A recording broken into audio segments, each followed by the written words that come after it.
welcome everyone to our February 2021 MemLab Network webinar. And I'm very happy today to have Robert Friedman from the Permanent Legacy Foundation to discuss their organization and the digital preservation that they're bringing to the people. So please, Robert, take it away. Thanks, Siobhan. I really appreciate being here today. And for folks who tune in later, thanks for giving us your attention. My name is Robert Friedman. I'm from just outside Austin, Texas, but took a little bit of a circuitous route to get here throughout my life. I've done stints in academia. I've done work in museums. I've worked at the Mozilla Foundation, working in nonprofit technology. And I put all of that experience together when I took on the role of executive director at the Permanent Legacy Foundation about 3 years ago. I didn't found the organization. It preceded me by a couple of years. And we've been working real hard over that time to do something a little different, a little unique in this space. And the thing that we are really trying to do that's unique and different is provide a museum-like experience for really anybody who's interested in preserving their digital history, their personal legacy. When I say the museum experience, you hear that a lot, and hopefully by the end of this talk, I'll have convinced you that, or this webinar, that when we say it, we really mean it in a high integrity way, not just in a create a photo gallery of your stuff.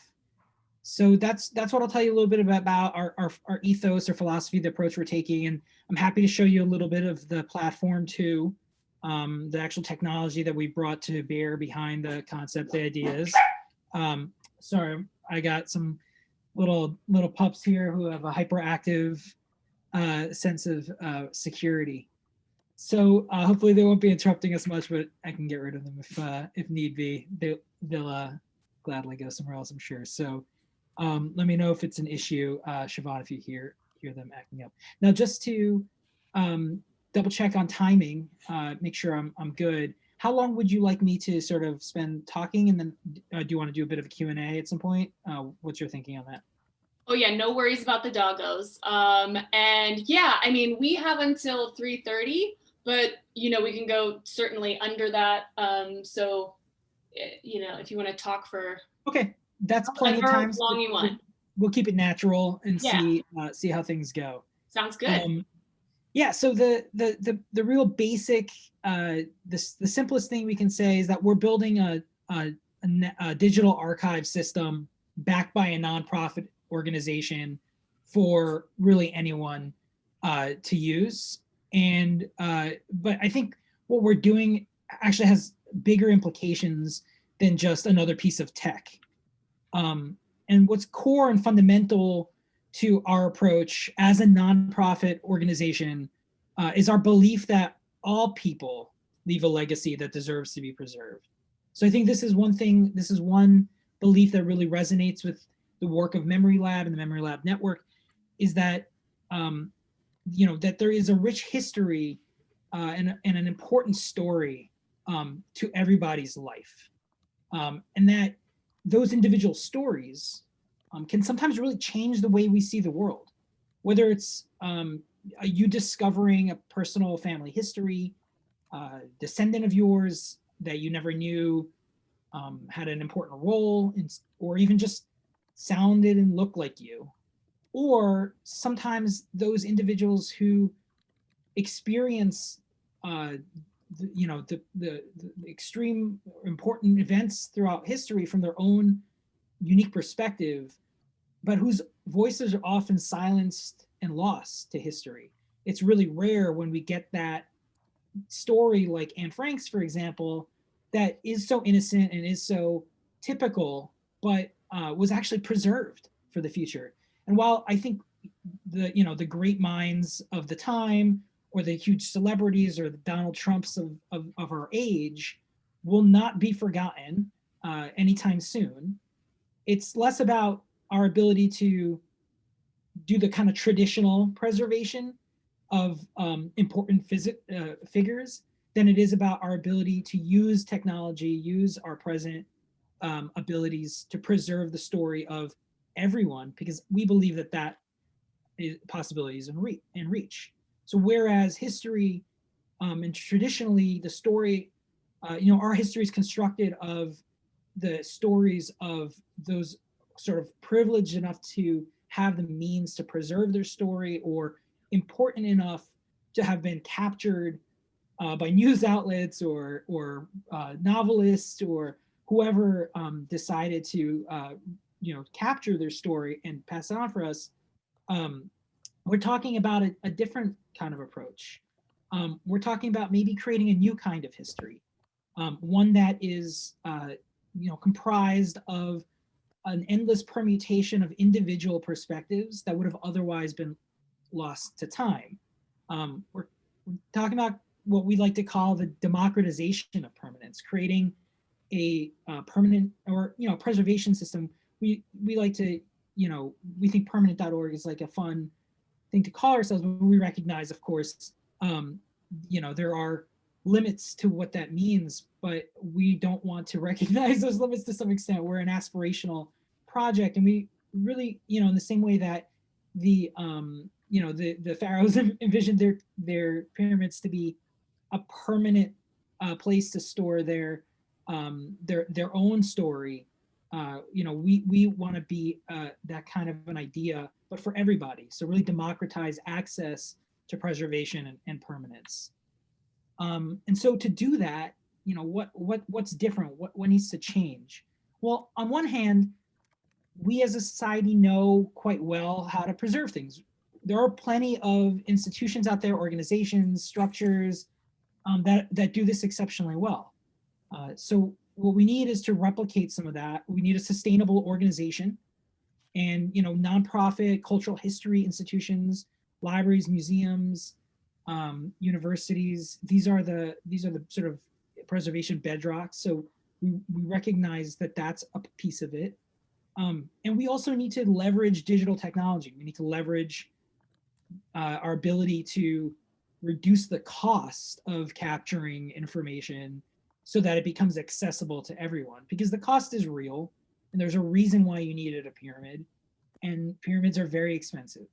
So the cost is real, but digital technology allows us to bring that cost down to a level that is accessible to the general population. And if we put those two things together, with the right financial model, which is part of this, and I'll talk about that in a second, if we put those two pieces together, then we can really do something that's unique, that's never quite been done before. So, and actually, before I get into explaining that in a little bit more detail, I'll just add one more caveat, which is we know that libraries, museums, many institutions already exist that have digitized their collection or made their or have done community archiving projects or crowdsourced collections. We know this is an emergent theme in the community, and we're not ignoring that. We think that there's an aspect to this that hasn't quite been covered because institutions, well, they have their focus, they have their collections focus, they have their sort of collections mission, or they have limited scope. They're not going to be able to capture everything because it's cheaper, but it still costs money to capture and ingest materials. And so our model isn't necessarily to be another museum that already exists. Our model is to approach this from a completely different way. So at Permanent, our mission is a preservation mission, but it's not a sort of thematic or focused, we are collecting stories about X, Y, or Z. Our goal is just individual preservation. So the idea of individuals, families, small organizations collecting materials, we don't necessarily care what those materials are. So that's one thing that kind of distinguishes us. The second is that we are doing this in such a way that we do charge storage fees. So we mimic what folks are already used to when they pay for their Google Drive or Apple iCloud or Dropbox accounts.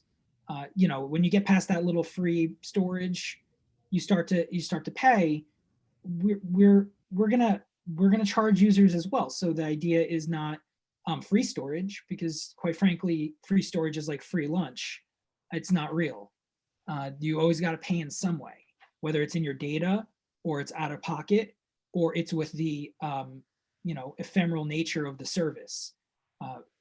So that's part of the sustainability model, is actually charging for storage. What we do with the fees and how we treat those fees is actually really, really different. So I'll talk about that in a second. But the idea is really to create a familiar consumer model, right? A platform, a UI, a Dropbox-like environment where users pay for storage and upload stuff.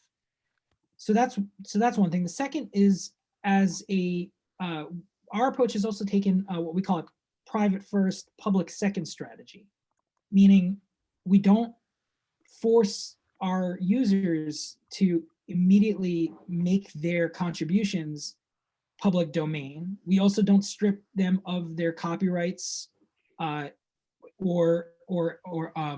their intellectual property when they upload material. Material that's uploaded to our platform is private first. Now, our nonprofit mission is to make that information available to future generations. So we are a preservation platform for the purpose of educators and historians one day learning about the past, students of history, students in the classroom. We want them to be able to access information. So our goal is to move our user material from private to public by encouraging them to publish it. But if you could imagine a million people uploading material to permanent, making it private first, even if we converted a small fraction of that, 1% per person, or 10% of our total users into public materials, that would be a pretty massive collection of private digital archives that we've been able to publish. And that would be a very significant contribution to the historical record. So our private first, public second strategy is really, again, geared towards creating a familiar experience for the public. It feels like Dropbox, it charges like Dropbox, and it treats your stuff like Dropbox. So there's not this feeling of, what is this project and I don't understand what I'm participating in here. It's geared towards being a familiar solution to people. So yeah, I think the goal is, once those materials are made public, to then make them searchable and accessible by the public, but also by researchers and others one time at some point in the future. Now I will get to it at some point, but the way we use storage fees is an important part of our sustainability model. So I'll get to it in a little bit more detail, but I'll just say that our model is a one-time payment model, and we charge by the gigabyte one time. So our current estimate for what 1 gigabyte of permanent storage might cost is $10 a gigabyte. And that's based on research that's been done in the field of digital preservation. What does a permanent storage solution cost by the gigabyte? And in today's dollars, it's about $10. We don't know exactly what that number is, and we're going to learn over time. Is it closer to 100 or closer to $1? That's going to require experimentation, but based on research that we've seen, $10 is a good number to start with, and our advisors and friends agree. So that's our current per gigabyte storage fee. So who's looking for this kind of thing? I like to talk about a little bit about who the audience is, and we've gone out around the country and talked to folks. We get emails, we get interview requests, so we get a lot of interest, and it's really a wide variety of people. Our services are interesting to new parents who are not crazy about posting all their baby photos to Facebook, but that's a place where you store your things for many folks. So folks who don't necessarily know where to save materials to be able to share them with family, and not have them in the hands of a commercial entity or shared to the public right away. Obviously, genealogists, family historians, folks nearing the end of their lives who want to leave their digital artifacts behind for the next generation. These are folks who are very eager about permanent, and then families that just want to share and collect material. So we really think that this is a solution for all types of people. Again, that's our mission. That's what we believe, that all people leave a legacy that deserves to be preserved. And our mission is to create a space where we can preserve those memories for the benefit of future generations of historians and educators. So these are some of the folks we talked to, including, innovators and folks who recognize that the platform they're building today and the data they're collecting today about their users is ephemeral, because their business model is ephemeral, because they might go out of business, they may not make it, and even if they do make it, their business is in preservation, and who see us as a potential backend, a place where a user of their platform could store data for the long term. So there's a really wide variety of folks.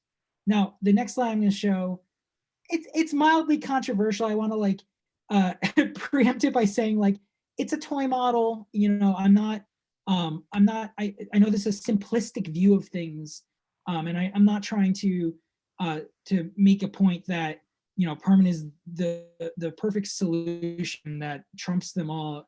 But I do want to note that there are a lot of the technologies out there, amazing organizations who have addressed aspects of this issue and have done it really well.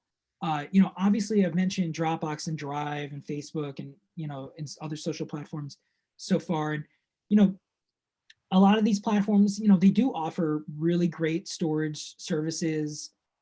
They don't necessarily take your copyright depending on the platform. They are private first. Anyone can access them, but they're for-profit companies, for example. And the thing about a for-profit company is, the beautiful thing about honestly the open market is it's constantly in flux.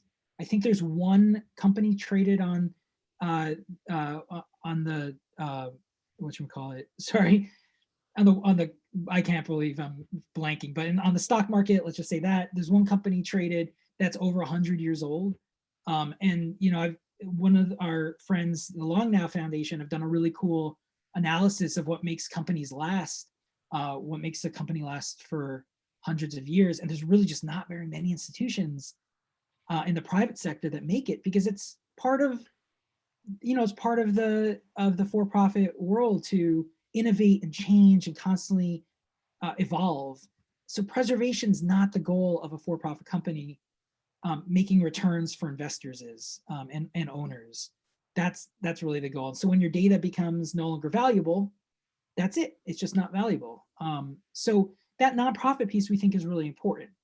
And there are platforms, there are other nonprofit organizations out there that we love and we recognize, like the Internet Archive, the Wikimedia Foundation, Mozilla, and many others, who are building technology solutions for the web or specifically for preservation, and who cover some of the things that we do as well, like not requiring recurring fees.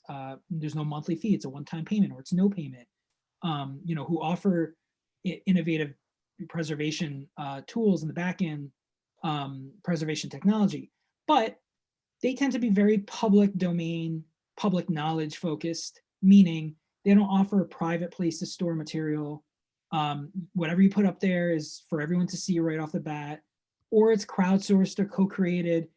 Really important projects, really great work, just not necessarily that private experience or that under your control experience that users are looking for before they're ready necessarily to make something visible. So we're trying to bridge that gap between private companies that don't necessarily have a preservation focus and digital preservation nonprofits that haven't really served private consumers, because we believe that by doing that, we might be able to actually not only help solve the ingest problem, the pathway from getting your materials from your personal collection to a public collection, but also to just make it more user-friendly for folks to get involved in this kind of activity. And of course, this is another slightly, the super toy model slide, there's a million exceptions to this slide, but when we think about the historical archive space, there are a lot of technology gaps. There's, of course, the institutions, museums, libraries, universities that are best at preservation don't necessarily have an open, acquisition. You can't necessarily take your personal photos and put them in the Smithsonian and have them guarantee they'll be there for your grandkids to see, or even just for historical context. They have a very narrow preservation focus, which is important because they have limited budget, and they're not designed to ingest private collections unless, again, you're a person of importance. So that's where Permanent's really trying to bridge the gap between these worlds and fill some of the spaces in this place. We've been at this for a little while. It's my third year as executive director. Most of my time has been R&D, learning about the space, filling my gaps in knowledge. We've been building the technology. We have a platform that we are open sourcing. So not all of it is open source yet, but we've been releasing parts of it to open source. It's on GitHub. So we've been working really hard to build this platform, to build this idea. And along the way, we've acquired a lot of partners and friends. The Long Now Foundation did a really nice blog post about us. The Internet Archive is one of our advisors, and we have an integration with them. Grant for the Web is a program to monetize web content, to give producers and content producers more control over their stuff. And so they've been a grant funder of our program. But one of the projects we're most excited about right now is with Their Story. Their Story is an oral history platform. I think they were a webinar participant a few months ago. And their oral history platform is a really nice place to create and capture and save oral histories. They have great tools like audio transcription tools and or text-to-speech tools. And one of the things they support is an export to permanent. So you could take an oral history that was created in Their Story, export it to permanent, get a share link back, and then share that back with the participant in the oral history program so that they have a personal copy of what they recorded with you in their own permanent archive. So we built that with them. We're really excited about that. We've also started working with more nonprofits. So we are focused on individuals. That's, our revenue model, our sustainability model is focused on individual users creating personal archives and paying $10 a gigabyte. But we support nonprofit organizations through a program we call Byte for Byte. So if you're a museum, a library, or a nonprofit that is doing historical collection, especially that's relevant to individuals, like oral history work, for example, we offer free storage to nonprofit partners, and we've already worked with quite a few. Most recently, we added, by coincidence, 2 Oregon institutions, the Astoria Public Library and the Oregon Jewish Museum and Center for Holocaust Education, OJMCHE, as well as others. We're talking to a really cool program right now called the Black Front Line that is doing oral history work with frontline workers dealing with COVID who are Black. So that's an exciting partner that we're bringing into permanent as well. So we've got some institutional partners, we've got some institutional users that we're really excited about. I know all of y'all are library folks, and so we'd love to support any digital archiving work you're doing, and it makes sense, obviously, in the memory lab context, especially because you're helping individuals in your community do that digital legacy preservation. So I'm not going to spend a ton of time on this because it's a little bit of like, financial techno babble. But the endowment model is the kind of most exciting thing about what we're doing. It's really the core innovation for permanent, and what makes us different from what makes it possible for us being a nonprofit. What makes this is that our goal is to publish materials for research, but what makes that nonprofit model sustainable is that when users pay us a storage fee, we don't, pay that out in dividends to shareholders. That doesn't go into the pocket of the CEO. That goes directly into our endowment.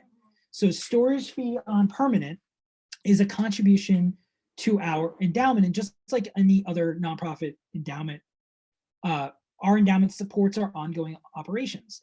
So when you give, us a storage fee, we earn, and we put in our endowment, we earn returns on a yearly basis on that endowment contribution. And we use that return, that ongoing perpetual endowment return to fund the ongoing cost of storage. Because yes, storage is not cheap. It's not, it's not free. It's inexpensive. Digital storage is inexpensive. It's not free. So as an institution, we still have to continue to pay for storage costs. We don't run our own servers because that's a very risky business. The Internet Archive does. They're incredibly great at it, but it's not an easy thing to do. And so what we actually do is we purchase storage from commercial partners and also work with the Internet Archive so that we can use their servers as well. And so we need to pay for that monthly storage fee, just like anybody else. The big difference is that our endowment pays it in perpetuity, so our users don't have to worry about paying it every month out of their credit cards.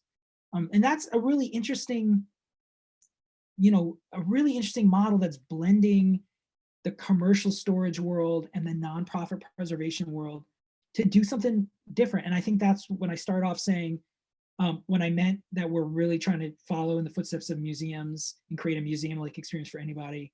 When I said that, there was a real innovation here, that even though museums and libraries are doing digital preservation, I think it's that piece where we've enabled individual people to make a contribution to us to support the ongoing ongoing cost of their storage through our endowment. That is really the key innovation between permanent and sort of other options out there, commercial or institutional. And so one of the most beautiful things, and what this chart shows, I'm letting you look at it while I kind of talk, is that storage costs actually decrease over time. The cost of storage goes down. So one of the great things about this model is, if you gave me $10 per gig today, it's gonna cost less in the future, so that we get to stretch that dollar. For every dollar you give us, we get to stretch that further as the cost of storage comes down in the future.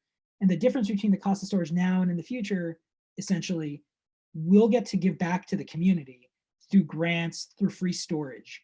So we'll operate like, our endowment helps us operate like any other nonprofit by using excess endowment returns to make grants, to run community programs, to do other work that a nonprofit should do, or to just decrease the cost of permanent storage in the future even more than it is today. So that's one of the beautiful things about our model. Unlike paying rent unlike the cost of real estate, which goes up over time, the cost of storage goes down. So it's kind of an inverted model from the physical library museum. I mentioned how we would spend endowment, so I think that's pretty much it. Okay, I'm gonna stop with the slides here because I don't think the rest of them are particularly relevant. I'd like to show you the platform, but before I do, I was gonna pause and let Siobhan or Heather, or I see Jonathan's joined us, or anybody else who has questions, ask them now, or, and then if we don't have any, I'm happy to jump in and show you what it looks like, which you'll see is pretty familiar interface. So thanks. Cool. Great. Thank you so much. That's awesome. I know you talked a little bit about your commercial storage a little bit. Yeah. Yeah, I guess I'm just like curious if there's a little more on your digital preservation workflows, or at least like where you're maybe on in that spectrum, of like OIAS model and then also like NDSA, like levels of digital preservation. Like, do you have that available? Kind of like what your exact like services are, like, oh, we do these types of checksums this often, etc. Yeah, well, thanks, Sean. That's a really great question. And, we're still building our sophistication around our archival practices. So, I think one thing I'll say off the bat is, in our attempt to bridge the gap between commercial products and sort of the archival world, we're having to spend a lot of time in both places. And this thing will not work, our effort won't work if we can't attract average folks who aren't historians to decide that permanent's the right platform for them. So I will admit right off the bat that a lot of our effort has been towards attracting, honestly, excuse me, honestly making permanent usable by my mom, let's say. Okay, that's like what one area that we're really worried about. But that is not to say we don't care about archival practices.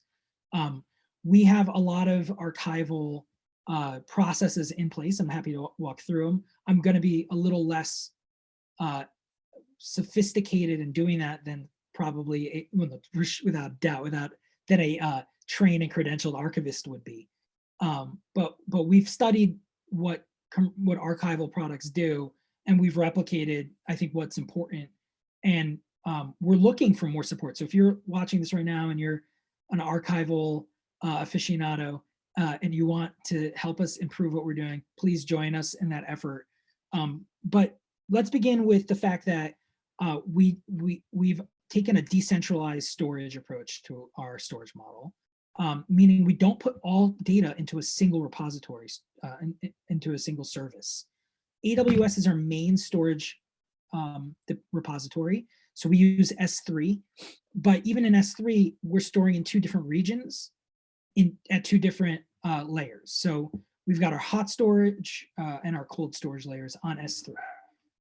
So there's 2 different copies on Amazon, and we have a 3rd copy that we store in Backblaze B2. Backblaze is a smaller, kind of, DIY-ish storage company. We're big fans. They are big fans of us too. And so that means that we're not dependent on a single provider. So if Amazon goes out of business, no longer becomes trusted, by privacy security standards that are sort of, currently Amazon's one of the leaders in data durability and the rest. And so, but that can change over time, or there may be a more attractive provider that comes around with a better business model or a better sort of privacy model. So we can migrate data to that new provider and know that we still have a second copy in another on another provider platform. And in fact, we're also working with the Internet Archive, and our goal is that when you're ready to make material public, we'll also make a copy of it on the Internet Archive.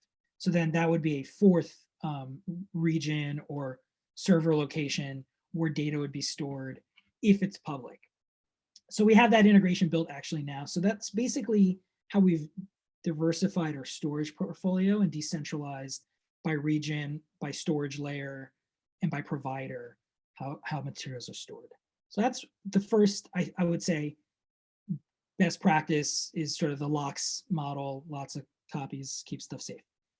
The next thing we do, of course, is checksums. Now I'm not super technical about this kind of stuff, but my director of engineering can tell you more about like what particular hashing algorithm we're using for that. But we do check file integrity by checksum, and it's done on some recurring basis, I think monthly or something like that. I don't want to misspeak, but that's roughly the idea. We also do file conversion. So this is, again, when we're thinking about the commercial side of things, we wonder, do we do conversion on demand or do we do automatic conversion? These are areas we're still kind of exploring, but at the present time, our default is you upload a file, we convert it under certain circumstances. So we have a set of supported files. Well, let me back up. You can upload any bit to permanent. If it's made of bits, you can put it up, no problem. If it's a supported file type, which are your typical document, image, video, like we don't support CAD files, for example. We don't support image files in some like weird digital camera format from like 1995. JPEG, GIF, PNG, TIFF we support common image document file types, which means when we receive them, we convert them. And we convert them into what we call permanent file types, which are open source file types that we believe are going to be accessible longer than any other. So JPEG, for example, or PDF-A, which is the open source version of PDF, or I think MP3s are audio, M4V or MPEG-4, I think is our video. So there's a couple permanent file types that we do convert to. We do that automatically on upload. But one thing we're wondering is, should we do it on download? Like when you want your file, you can get it. So the main thing we have to be able to do is maintain that conversion history, or have all the conversion tools to make those conversions possible going forward. So there's a trade-off. Either do it now so you don't have to do it later, or you maintain the software you need to do it later when you need it. So that's an area that we're still exploring. But I think there are other aspects of the chain that I might cover, but I don't know if there's anything you think of that you think is particularly important to hit. Oh, well, just real quick, I wanted to just clarify for everyone in case they weren't aware, the hot, when you say hot and cold storage, just to like, hot is also known as like online storage, or just like something you need right away to have access to. And then cold is like more the offline or dark storage that people have talked about, so that like you don't need access to it right away, so you can kind of like have it stored. Yeah. So like Amazon Glacier, I think, is the service on Amazon. Yeah. And I try to be as technically proficient as I can be. And but I would just say the rough idea is also that hot storage is more volatile and prone to error because it's being accessed more often. It's more costly also because you need the sort of speed and availability of the data to be there in a flash. Whereas in the cold storage systems, those disks aren't even spinning. And when you want it, they need to spin them back up. And so it can sometimes be, if we just detect an error and we need to replace a file that's on hot storage, it can take a little while before we can access the file in cold storage as the different providers spin up their disks. So, and then there's like real cold storage, which is, I think like the Shoah Foundation has like a sort of nitrogen-filled underground bunker of like tape drive stuff. I was gonna say like LTO, which, and yeah. And then there's like etched on stone and mountaintop storage, or like on DNA. Yeah, or like on DNA storage. I mean, a lot of these new storage technologies too, like DNA, that's a beautiful thing. The thing that we're thinking about is, okay, well, when will we switch to that?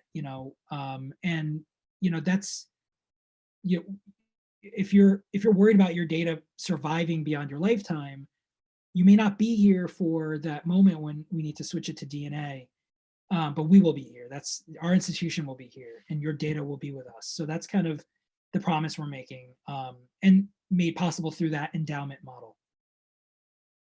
Yeah, and the endowment model, that's like super exciting to see, and like like you said, bringing it to the people,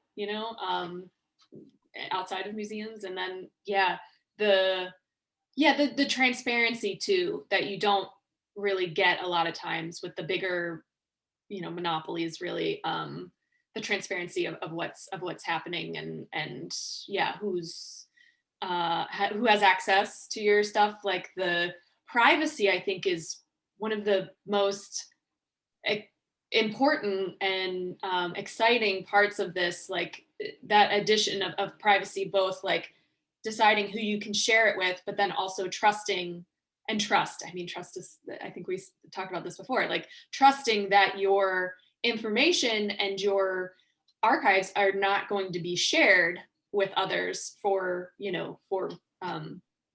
until you want them to be. Right, exactly. You have control over it, and it's not something that's like a fine line, you have to read all of it. And and I think our hypothesis, which it's part of our model to test this hypothesis, and we may have to change how we do things in the future based on what we learn, but I think our hypothesis is that most folks do want their stories and materials to outlive them if they can.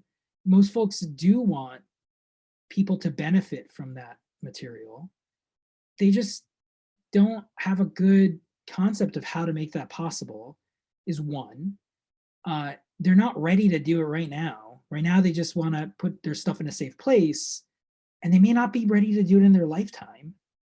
And that's another thing to just think about, and I'll hit on that in a second. And then the last thing is, which is, in my opinion, an artifact of how we treat people, is that many folks don't think they're important enough to be remembered.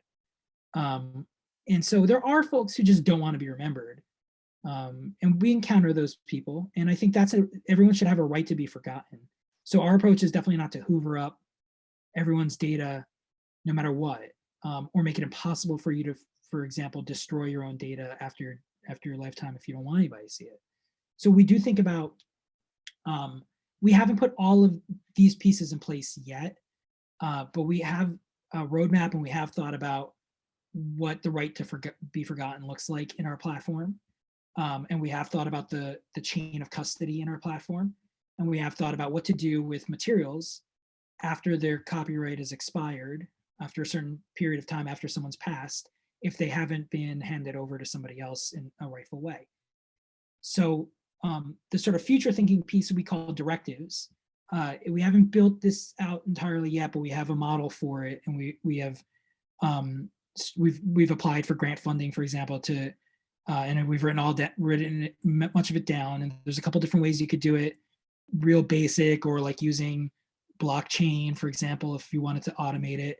But the idea that you could say, this folder or this entire archive, I want destroyed at the time of my passing, but this folder or this archive I want to make public 10 years after my passing. So sort of the ability to say, like, or maybe after an event, maybe after my company goes public, or whatever it is, after some event, and some time has transpired, I want something done with it. And that might be, I want it destroyed. We fundamentally are gonna want to incentivize people to keep their things and to make their things available. But that doesn't mean you shouldn't have the right to choose otherwise. Absolutely. Yeah. It's about, giving the information, and then they can make the informed decision of what they want. And yeah.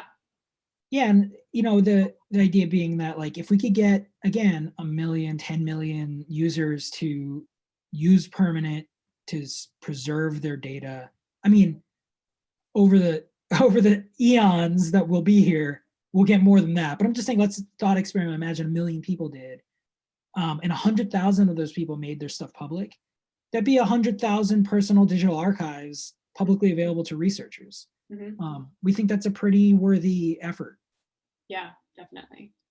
I did, when you were talking about like the transcoding or, file conversion that you guys do, I'm assuming, and this might be like totally me getting into the weeds about it, but I'll try to guess out. Yeah, and that's fine if you don't know the answer, it's fine.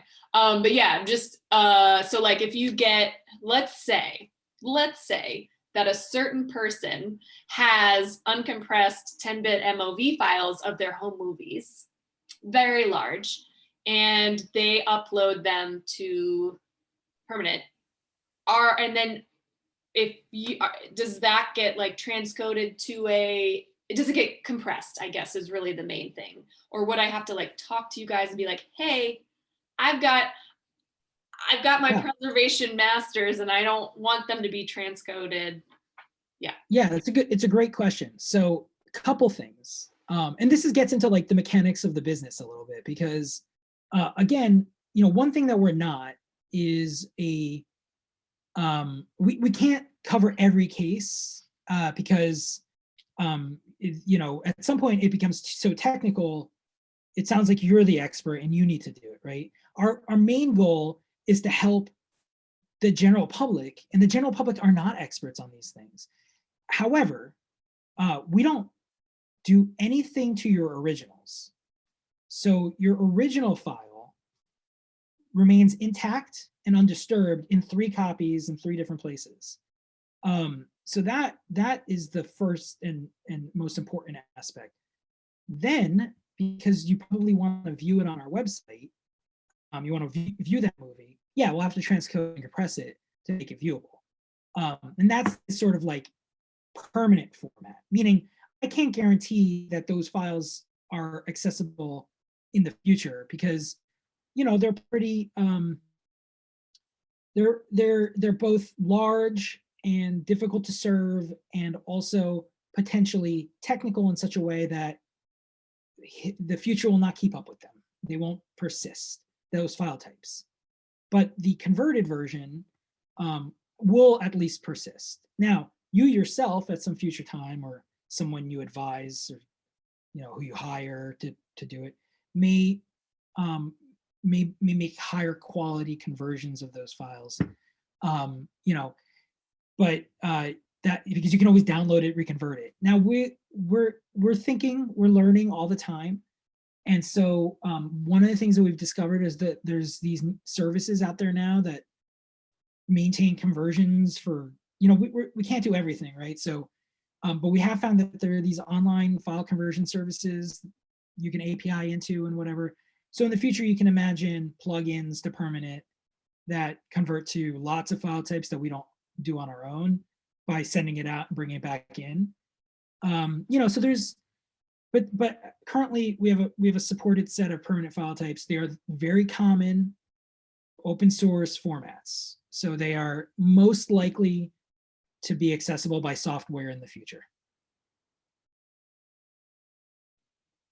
Anybody, Heather, Jonathan, any questions at the moment? Want to make sure you have your chance to chat. And I muted you guys. Okay. I put something in the chat. Oh, you did? I did. I'm not like a Zoom guy sometimes. Okay, awesome. I have spent the last year on Zoom. So Google Meet, I don't know. We've all got our, I feel like everyone's on Zoom and I'm on Google Meet. Well, this is being recorded. I'm not going to say that. Okay. I was going to disparage another product, but yeah, I'll keep my mouth shut.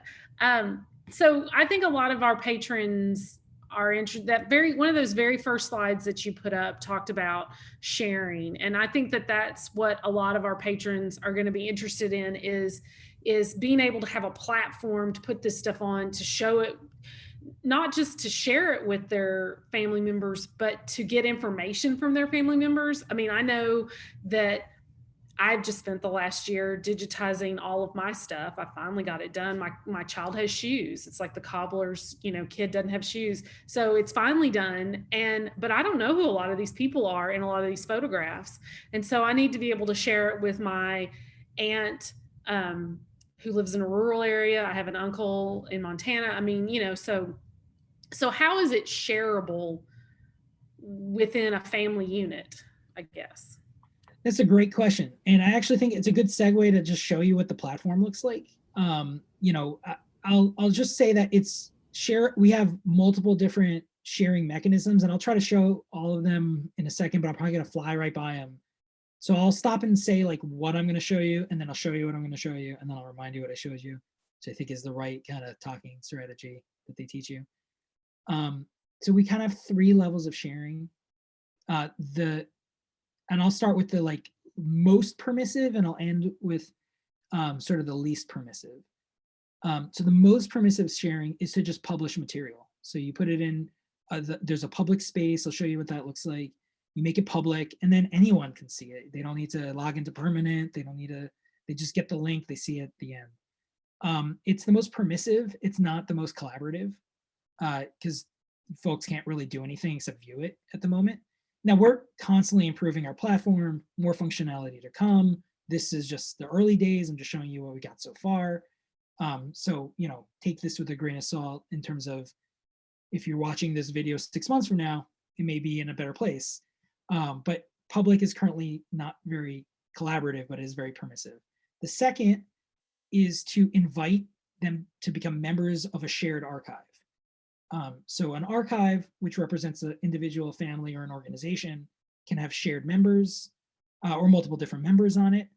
So those members can collaborate. In that case, they see everything that's in the archive, the stuff that's public, the stuff that's not, and everything in between.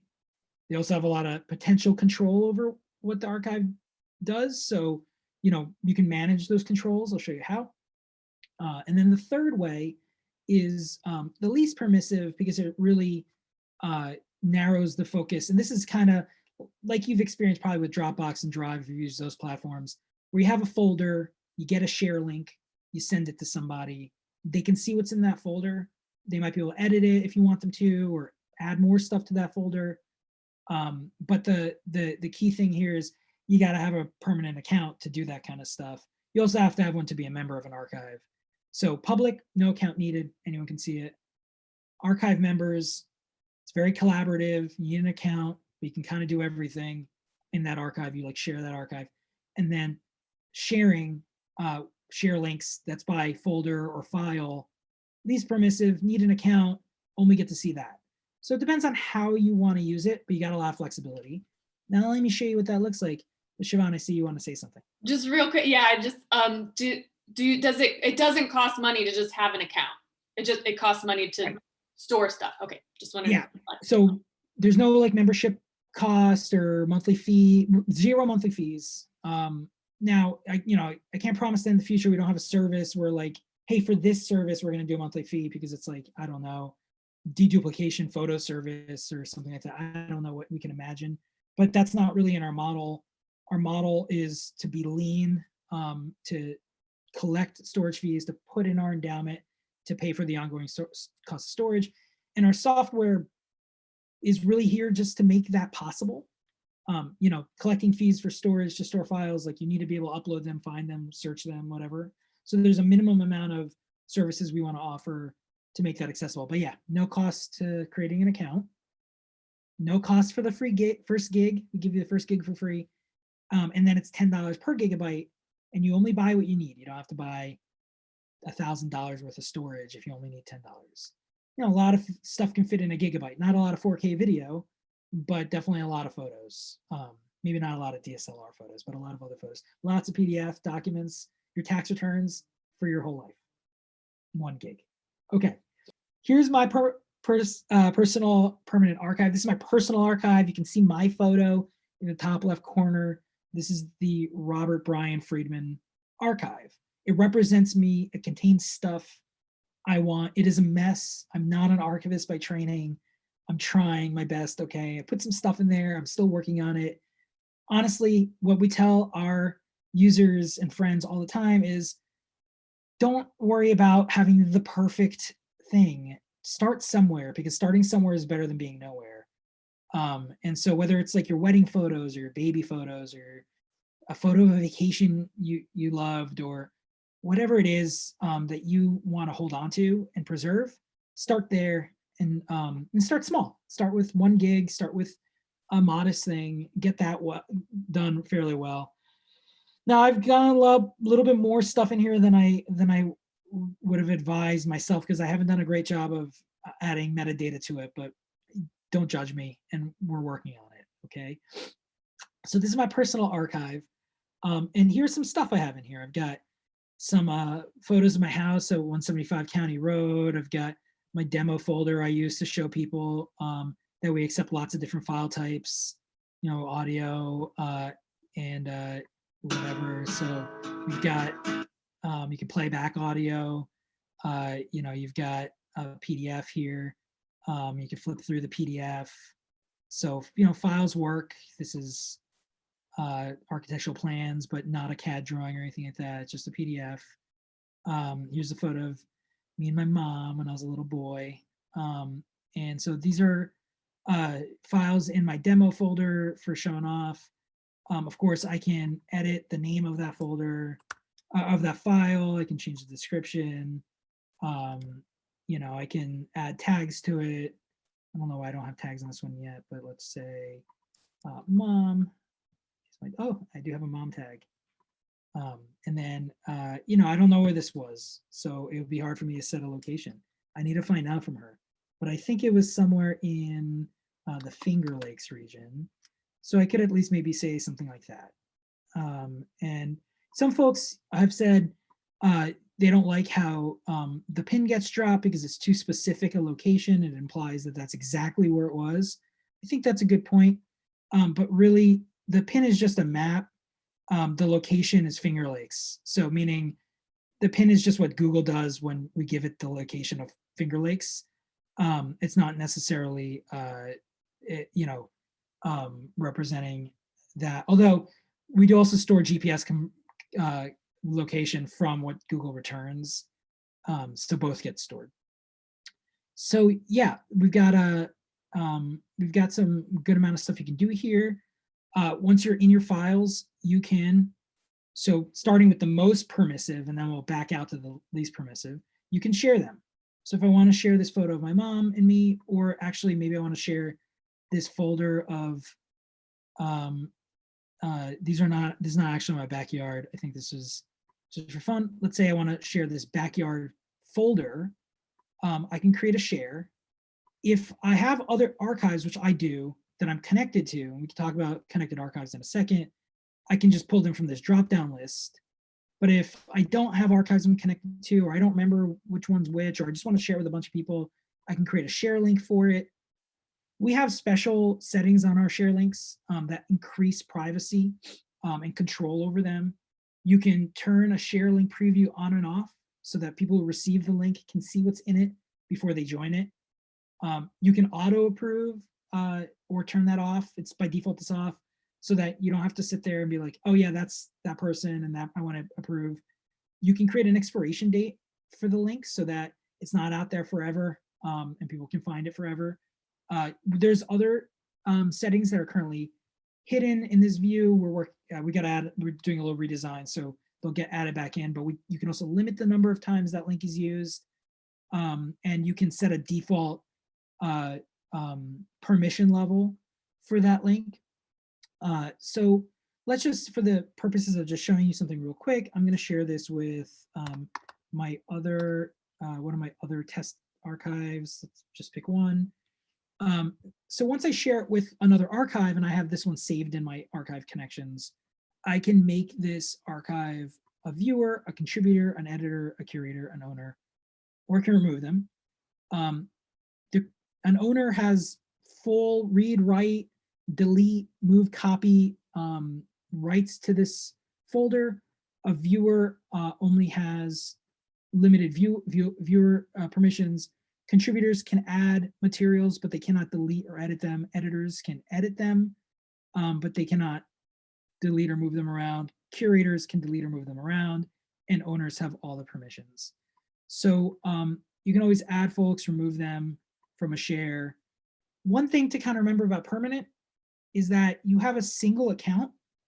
So here's my personal account, it's my email. Now I'm gonna get a bunch of fan mail at my personal email address. It's okay, I'll take it. The account can have multiple archives. And there's sort of two units. There's the account, that's a real human being, that's me, I'm a user, I got an email address and an identity. And then there's the archive, which also has an identity. In this case, it's Robert Brian Friedman, but it's its own entity. And I can have multiple different archives. So when I look at all my archives, I've created them for family, for friends. I share them with people, organizations that use permanent. I have different test archives I created for just like doing demos and showing people archives. And each of these, I created archives for children I fostered. And so each of these archives contains different materials. If I jump over to the Permanent Legacy Foundation archive, which is our company archive or nonprofit archive, our own institutional archive, which also needs its own work.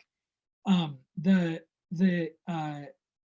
archive is like a separate unit from the Robert Brian Friedman one. I control both.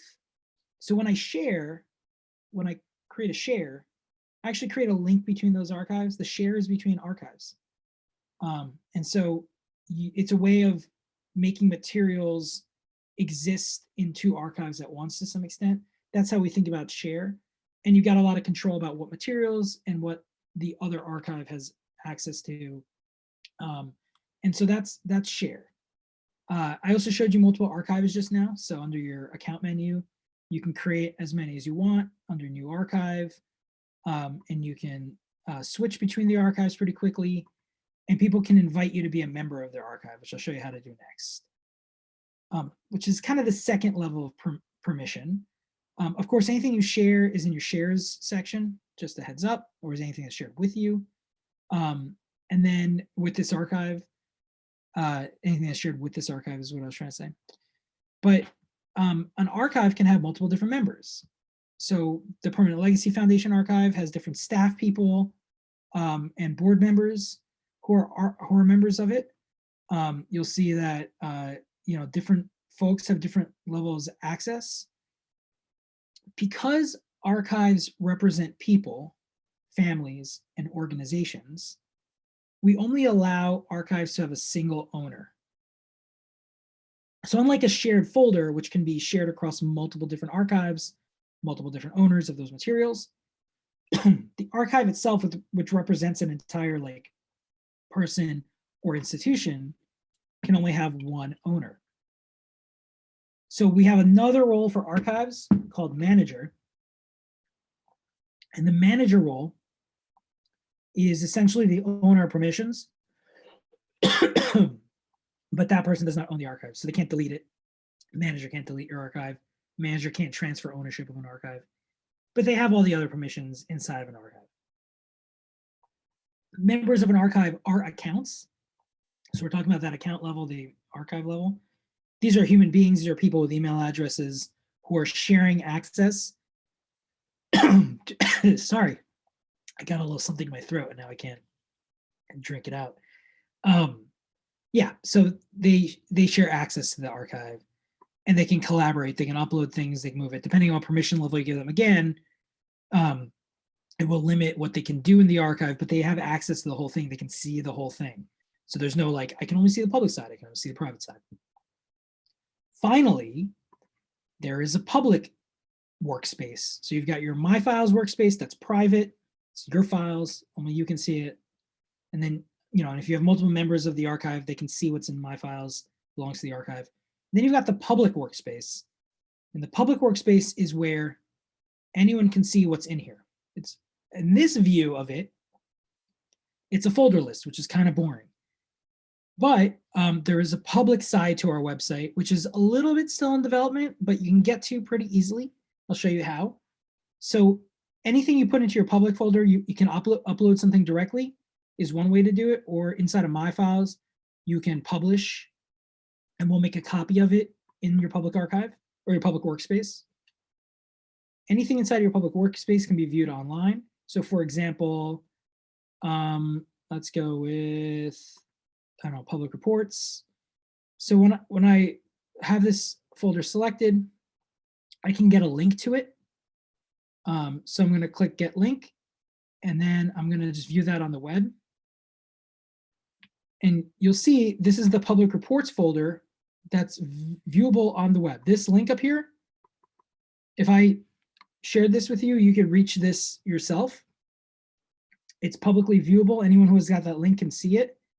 And you can navigate it and see what's inside it. I have a PowerPoint deck that I split up into individual PNGs. So this was update that I created back in, I guess it was, oh, there's a funny date on there, I have to double check, but it was uploaded in August.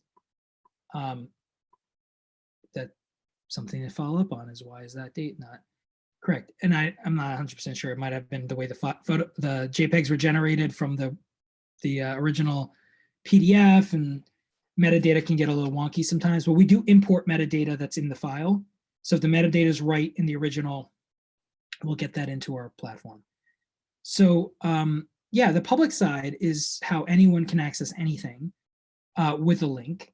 And what you'll see is that, there's a folder navigation structure here in public where you've got all your different stuff. What's in Just for Fun? I forget. Oh, we have some photos here. You have a folder navigation where you can see files. And then we also have this section called Public Profile. Public Profile is the summary of the archives, the metadata on the archive. You can have a description, different milestones in the history of the person, organization, or family, different online links to your presence online. So it's some metadata on the archive, and then the public archive is the actual folders and files. This space is searchable. So for example, I can go back to I can view my own personal public materials that I put up here. I can read my profile.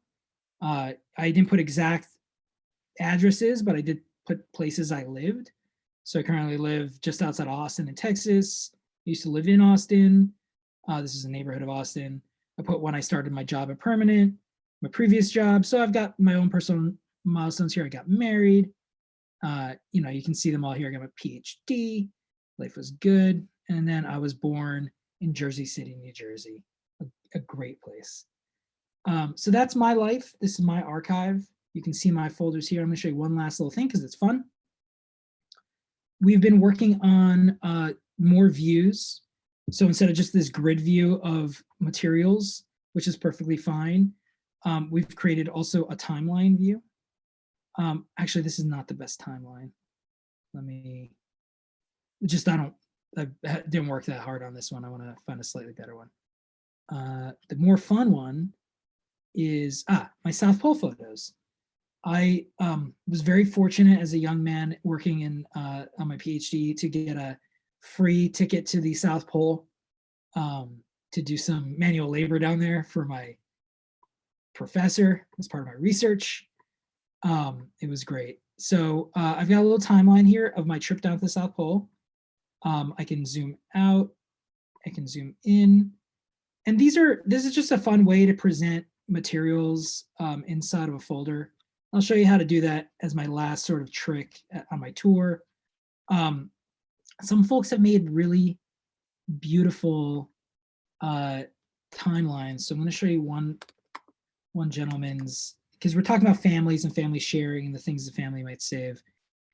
He made a timeline for his late wife, and he found baby photos of her and photos when they first got married, photos of their family.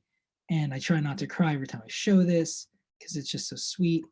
And she passed in the early 2000s. But yeah, it was really a beautiful thing he did, a touching tribute, and he's let us share it with folks because he loves what we're doing and he wants to make it easier for us to get more folks on board.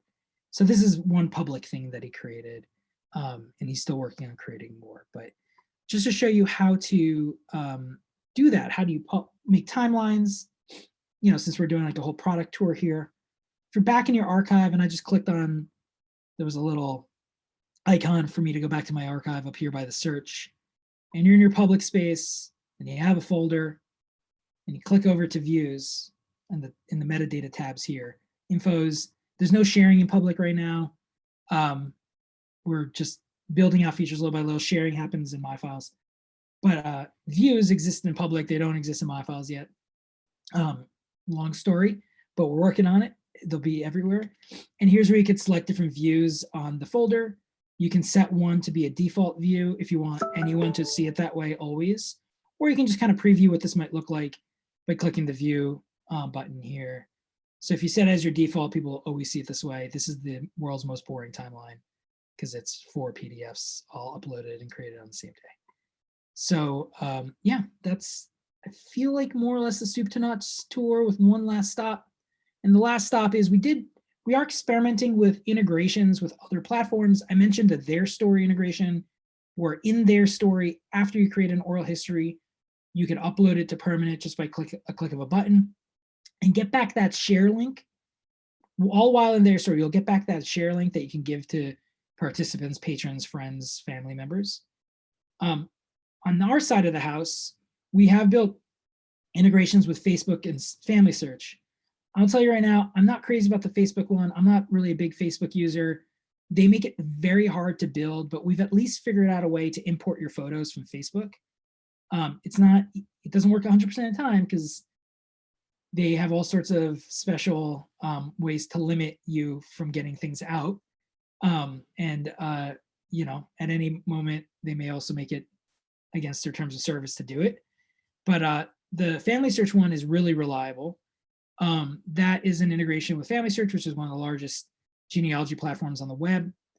And they, when you import your family tree from Family Search, we don't get the GEDCOM data. If you're like a genealogy expert, you'll know what that means. We don't actually pull in your GEDCOM file. What we do is we use their API and their GEDCOM file to create an archive for every member of your family tree. So we'll auto create those archives, and then we'll take memories from Family Search, which are photos and videos or photos you've uploaded, and we'll move those to those archives.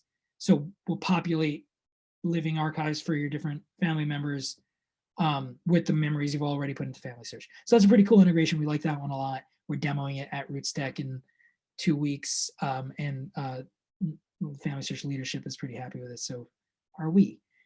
So that is definitely the soup to nuts tour of permanent.org. I hope that was fun and informative. I'm gonna stop. I'll leave this on the screen in case there's some questions about, can you click this again? But other than that, I'm gonna stop with the tour. Great, thank you so much. That's awesome. Yeah. I know we have like 8 minutes left, so just wanna cover some things that was happening in the chat. Like Heather shared, which was great that you shared this. And I'm like starting to remember now that I did read this back in November, and I was like, oh geez. But yeah, or Jonathan, you shared it first, and then Heather got the official language there. Beginning on June 1st, Google of this year, Google will enact a new policy that basically, as of 2023, they'll delete data from Drive, Docs, Sheets, the whole shebang. If you've been inactive, or if that document has been inactive for 2 years. So that's something I feel like I need to blast out more to folks to tell their. Is it the actual file that's been inactive, or is it the account? I understood it to be the account, but it could be the actual materials. I have not. I'm seeing something. I did a quick like Google Google search, and I'm seeing files, but I can't say exactly until I do a deeper dive. Just for the sake of like clarification, I think if your account in any one of the services is inactive for 2 years, then they delete the content in that inactive service. So let's say you don't use Google Photos for 2 years because you like switch to iCloud or whatever. Right. And then you go back 3 years later because you're like, you know, I want to go back to Google. I don't like iCloud anymore. It'll be gone. Yeah. That's pretty wild. And that's the kind of thing. I mean, that's the kind of, it's all in the fine print. And it's really the kind of thing that they're at complete discretion to do. They don't have a mission. I mean, they'll write a mission on their website, but there's no legally binding, you know, we lose our nonprofit status if we don't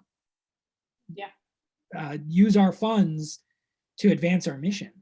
Exactly. You know, we can really you know, hurt our institution by not being true to our mission. And so the accountability mechanisms in the for-profit sector are just not preserving. Like, I'm not saying, I'm always worried that like when I say these things, everyone's gonna label me like, I'm not picking a right or a left side of politics. I'm speaking strictly about what is the market for, and the market's not to preserve data. The market's not to preserve anything. The market is to bring high demand serve high demand needs as those needs evolve. I mean, I suppose, you know, it's hard to imagine a mechanism, a market mechanism that, and there are some folks who are like, I'll just say that, like, if you're really feeling, like, if you're really wonky about this kind of stuff and you're like, want to nerd out, there are some cryptocurrency ideas around preservation that are interesting, and I do like them, and I do think they're interesting, and maybe one day Permanent will be on one of those, but they are mostly ideas right now, and they're, you know, we don't, we use very conservative services for our work. We're not jumping on the newest bandwagon just because it's out there. We're using tried and true technology. Yeah, and that's a good point, Heather and Jonathan, that like they're talking about the free Google accounts that you create. So they want you to move over to the paid account, which that's the like you said, that's the business model and that's the market. And that's why we need these other options, other models for personal archiving for folks, for community archives. And this is especially where I feel like I wanted to share your organization with the MemLab network so that they can then, just have this as another tool in the tool belt of going out to their public and saying, well, hey, here's an option for you. Sure, you could go directly to Amazon as well, but here's how you evaluate the differences and what then they can decide what they need. But yeah, it's all about just knowing what's out there, which can get really overwhelming. So it's really nice to see all of this in one place, I have to say. Yeah, and a couple things about is permanent well, first of all, Siobhan, thank you so much for having us here. We're really honored to we hope more folks get to see today's webinar from the recording. But we're really happy and honored to have Heather and Jonathan here, and thanks so much for being in the chat. I'm not a great Zoomer, so I missed some of that chat, but maybe that was good so I could do my thing, and I see it now and we're talking about it. But I was just going to say that one last thing I kind of want to share is we just launched this service, seriously about a year ago, where we really started collecting storage fees from the public in an organized way. Like I mentioned, most of the history of this organization was research and development, both the technology, how to do this in a commercially viable way. We're not competing with Omeka or Preservica or, these are institutional services. Some of them are for profit, some of them are nonprofit. I think Archivematica might be the nonprofit one that I'm familiar with. We're not competing with those services. We think those services serve large institutions that can afford them very well. So we were doing a lot of R&D, like how do we fit? What do we build? But since we've been live, we've started to build up a user base. We've got users signing up every day. It's a live platform. Folks are using it. But one thing I want to assure folks is that our operational costs, you might wonder, like, how is permanent, they've got an engineering team, like how are they sustaining themselves today? Today, we're sustained by our philanthropic benefactors. Our founder is a very lucky gentleman who has done very well for himself. And so he's supporting the operations of permanent indefinitely until we build up a large enough endowment that the endowment takes off from there. So we'll have a transition point at some point in the near future where we stop relying on our benefactors and start relying on our users and our endowment. But it's a stable model and we're in a stable place and we're not going anywhere anytime soon. So I really do assure you that you can recommend this service to your clients, to your patrons at your library, and know that you're doing something that's safe and secure for them. Yeah, the sustainability plan of it is exciting and yeah, great to hear, and like love that that you guys are transparent about it. And Jonathan says that he's seeing more people move away from Facebook the last few months, and people are surprised that their photos aren't what they thought that they were when they download them, which they do major compression on there and also get rid of descriptions of photos. They keep the comments but not the descriptions. There's so much overlap where social media, and we try and say this all the time in MemLab network work and classes and wherever we can from the mountaintops, like social media is not preservation. So yes, Jonathan, Facebook is trash for archiving. I'm gonna get a t-shirt. Yes. I love that. Send me one. I mean, I can say, like, there is a future, there's a world where, we could, right? Like we have the tech, we could build a Facebook for archives, for an archival quality Facebook. And in many ways, that's what we're trying to do with our public gallery side that I showed you. But the key thing to remember, and this is something to look out for, if it's a for-profit company, it's a for-profit company. And I don't want to say that they may be making certain promises, and they may really want to hold those promises, but ultimately the market rules in that scenario. And if the data is no longer valuable to them for some reason, they have no legally binding requirement to hold on to it. The second thing I would say is there are also one-time payment model services out there. And some of them, I'll just say that, like, if it's not on the order of $1 to $10 a gigabyte, like, I think $10 is a little low. We're learning, and we're gonna find out as we go along if we need to go up a little bit. In 10 years, it's gonna be high, but right now, $10 might be even a little low. If it's not between $1 and $10 a gig, then it's not permanent preservation. It's just a one-time payment. So you're prepaying for storage, but that's not preservation. And it's because you need enough money in an endowment or some kind of trust to make back 4% every year that covers that ongoing cost of storage. And making back, you need enough in there to get enough back. And you really can't make ends meet on like less than $1 a gig. It's not, I can't even imagine how that's possible. Yeah. So that's something to consider too, because and especially if they're like in foreign countries, I don't know, just saying, there's some stuff out there. It's a difficult space to navigate.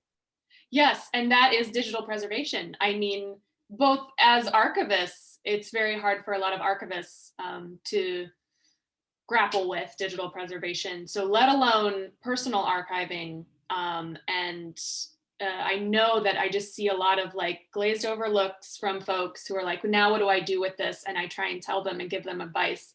And they're like, whoa, that's a lot of work. So a lot of work. It's nice to have something, to steer folks towards, not to say that it's just sort of like, here is another option. Check it out. Yeah. So thank you so much for, letting us learn so much more about this, platform and organization. I'm sure we might have some follow-up questions since not many folks were able to join today. Sure. We have your personal email, so. Don't send it there. Okay. Send it to robert@permanent.org. Gotcha. Or support@permanent.org. And we're on Twitter, we're on Facebook, we're on Instagram. And we're not like super active because it's hard to do all that and also do the main work.